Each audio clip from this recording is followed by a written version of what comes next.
नमस्कार दोस्तों, मैं हूं परविंदर सैनी। दोस्तों, आज हम बात करेंगे एक दिन के सीएम को लेकर, क्योंकि कुछ दिन पहले अभय सिंह चौटाला ने एक बयान दिया था जिसमें उन्होंने कहा था कि मुझे एक दिन का सीएम बना दो। इससे पहले आपने एक नायक मूवी देखी हो जिसमें आपने देखा होगा किस तरीके से अनिल कुमार को एक दिन का सीएम बनाया जाता है और किस तरीके से वो उथल-पुथल जो है वो मचा देते हैं। तो क्या ऐसा ही कुछ करने की अभय सिंह चौटाला सोच रहे हैं या फिर उनका ये ख्वाब है? इस विषय को लेकर हमारे साथ बातचीत करने के लिए राजनीतिक मामलों के जानकार वीरेंद्र राठी हमारे साथ मौजूद हैं। राठी साहब, आपका कार्यक्रम में स्वागत है। आपका बहुत बहुत धन्यवाद और सभी दर्शकों को मेरी तरफ से नमस्कार। राठी साहब, जिस तरीके से अभय सिंह चौटाला ने कहा कि मुझे एक दिन का सीएम बना दो, क्या मैं भी सीएम बन सकता हूँ एक दिन का? देखो, ये कहावत है कि खिसिया नहीं बिल्ली खंबा नोचे। कुछ साल पहले, 6 महीने पहले की बात है कि आम आदमी पार्टी के नेता और कांग्रेस के जो बड़े नेता हैं वो दावा कर रहे हैं कि हमारे हाथ में एक दिन 24 घंटे के लिए ईडी दे दो, सीबीआई दे दो, हम बताएंगे कि किस प्रकार से क्या होता है। उसी प्रकार से अभय सिंह चौटाला ने ये बयान दिया कि भाई मेरे को एक दिन का सीएम बना दो, मैं हरियाणा प्रदेश से गुंडागर्दी खत्म कर दूंगा।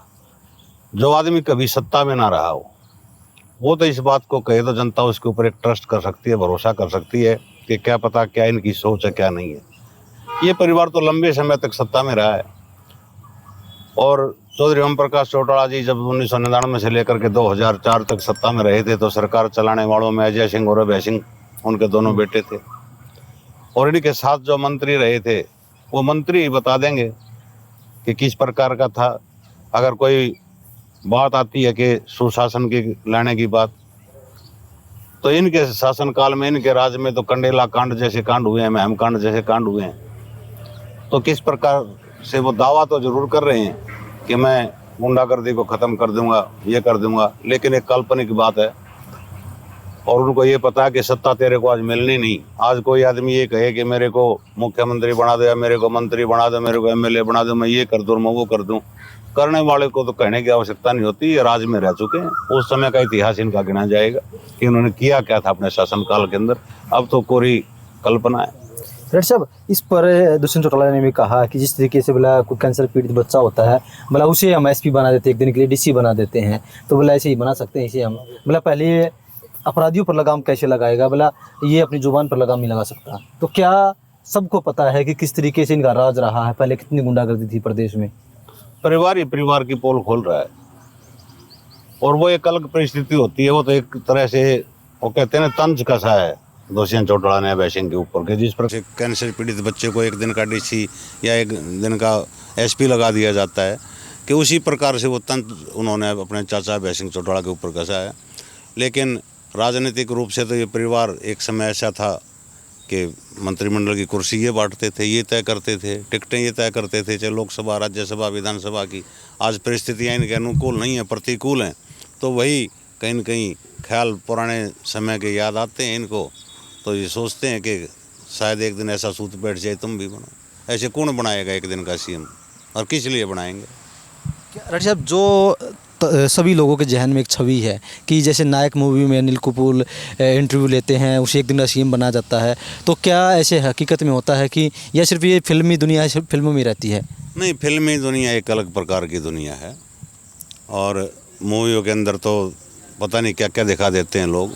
लेकिन इसको कुछ हद तक अगर प्रयास किया था, शुरू में जब अरविंद केजरीवाल जी ने पार्टी बनाई थी और 47 दिन के लिए वो पहली बार दिल्ली के मुख्यमंत्री कांग्रेस के सहयोग से बने थे, तो कुछ फैसले उन्होंने ज़रूर लिए थे कि अपनी साधारण वैगनर गाड़ी के अंदर चलना, छापेमारी करना, पानी के महकमा था, चाहे बिजली के दफ्तर थे, और कहीं न कहीं करप्शन को भी रोकने का काम किया। आम जनता के बीच में घुले मिले रहे, ना लाल बत्ती का सहारा लिया था। हालांकि बाद में तो लाल बत्ती सभी वीआईपीज की हटा दी गई थी, भारत सरकार का एक फैसला आया था, लेकिन वो भी पूर्ण रूप से उन भावनाओं के ऊपर, उन चीज़ों के ऊपर खरे नहीं उतर पाए थे कि जैसी उम्मीद से वो पार्टी बनी थी। हालांकि 2 चुनाव उन्होंने क्लीन स्वीप दिल्ली के अंदर किया और पंजाब के अंदर भी क्लीन स्वीप किया, लेकिन ख्याली पुलाव ज़्यादा हैं और हकीकत इनमें कम होती है। ये फिल्मों का सीन एक अलग प्रकार का सीन है। अगर घर को कोई आदमी चलाता है तो उसको भी तय करना पड़ता है कि घर के अंदर बड़े हैं, छोटे हैं, बच्चे हैं, कि सबके साथ तालमेल बैठा के चलना पड़ता है। जब आप प्रदेश की कमान आपको मिलती है तो आपको हर महकमे देखने पड़ते हैं, हर जाति को देखना पड़ता है, हर ज़िले को देखना पड़ता है और बड़ी सहनशीलता के साथ फैसले लेने पड़ते हैं। तो ऐसा नहीं होता कि कोई मुख्यमंत्री बन गया तो अपनी मनमर्जी चला लेगा, ऐसा नहीं होता। बहुत सा सहयोग जो अपने कर्मचारी होते हैं, आईएएस लॉबी है, आईपीएस लॉबी है, मुख्य रूप से तो सरकार वो चलाने का काम करते हैं। डॉक्टर साहब, जिस तरीके से अभय सिंह चौटाला का बयान आया, इसके ऊपर कई नेताओं के बयान आए हैं। जयप्रकाश का भी बयान आया, उन्होंने कहा कि सबको पता है कि जेल से क्या कुछ होता था। कई और नेताओं के बयान आए जिसमें उन्होंने साफ तौर से कहा है कि बोला भाई ये तो दिन में ख्वाब ले रहे हैं। तो सब ने अपने अपने तरीके से इसकी व्याख्या की है। तो क्या ये माना जा रहा है कि इनेलो पार्टी जो ख़त्म हो चुकी है वो सिर्फ और सिर्फ चर्चाओं में बने रहने के लिए, खबरों में बने रहने के लिए इस तरह के बयान दे रही है? देखो, इनेलो पार्टी कि मात्र 2 एमएलए आज उनके हैं और वो अभी सिरसा जिले से हैं, वो उनको होम डिस्ट्रिक्ट है। चाह रहे हैं कि इस प्रकार से जनता के बीच में अगर सुर्खियों में रहोगे तो जेजेपी कमज़ोर हुई और जेजेपी की तरफ जो वोट बैंक इनेलो का टूट करके गया था कि वापस कहीं न कहीं वो इनेलो की तरफ वापस आ जाए। प्रयास तो सिर्फ इतना है। और रही जेपी जैसे लोगों की बात, जेपी तो इनके पूर्व में सहयोगी रह चुके हैं और जिस ग्रीन ब्रिगेड के नाम से लोकदल, उस समय की लोकदल बदनाम हुआ करते थे, उसके प्रमुख ही जयप्रकाश जेपी होते थे। जब जिस तरीके से आपने जिक्र किया कि कंडेला कांड की बात करें या महम कांड की बात करें, आज वो लोग कह रहे हैं कि हम गुंडागर्दी को एक दिन में ख़त्म कर देंगे। तो लंबे समय तक सबको पता है कि इनके राज्य में कंडेला कांड हुआ, किस तरीके से गोलियां चलाई गई, महम कांड इनके राज्य में हुआ। तो क्या लोग उन चीज़ों को भूल चुके हैं आज? कोई किसी चीज़ को भूल करके नहीं बैठा। आज तो याद दिलाने के लिए आपके पास यूट्यूब है, गूगल है, फेसबुक है, अनेक चैनल उनके ऊपर व्याख्यान वीडियोस डालते रहते हैं, वो बात चलती रहती हैं।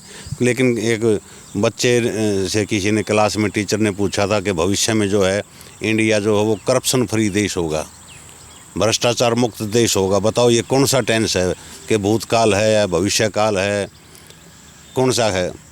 तो एक बच्चे ने हाथ, सभी ने कहा कि भाई ये तो भविष्यकाल है कि भविष्य में करप्शन फ्री होगा। तो एक बच्चे ने हाथ उठा करके कहा ये है फ्यूचर इम्पॉसिबल टेंस, कि ये हो ही नहीं सकता।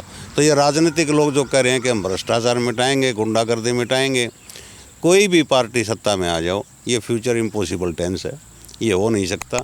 और ये तो अपने पैर जमाने के लिए, जनता के अंदर घुसने के लिए इस प्रकार के राजनेता बयानबाजी करते हैं ताकि जनता में एक इमेज तुम्हारी फिर से बहाल हो और फिर से पुराना खोया हुआ वजूद जो है पार्टियों का वो हमें मिल जाए और हम भी एक सम्मानजनक स्थिति के अंदर हरियाणा प्रदेश की विधानसभा के अंदर अपने संख्या बल के साथ बैठें। लेकिन ऐसा वर्तमान समय में, निकट भविष्य में तो दिखाई दे नहीं रहा। आगामी जो चुनाव आएंगे उसके समय पता चलेगा। तो चलिए दोस्तों, कहीं ना कहीं बात पूरी तरीके से साफ़ है। जो इस तरह का बयान दिया गया है कि मुझे एक दिन का सीएम बना दो, मैं ये कर दूंगा, वो कर दूंगा, वो कहीं ना कहीं एक ख्वाब है, क्योंकि सबको पता है कि ऐसा संभव नहीं है। और वो कहीं ना कहीं खबरों में बने रहने के लिए, अपनी पार्टी की छवि सुधारने के लिए इस तरह के बयान दे रहे हैं। डॉक्टर साहब, हमसे चर्चा करने के लिए आपका बहुत बहुत धन्यवाद। बहुत बहुत शुक्रिया।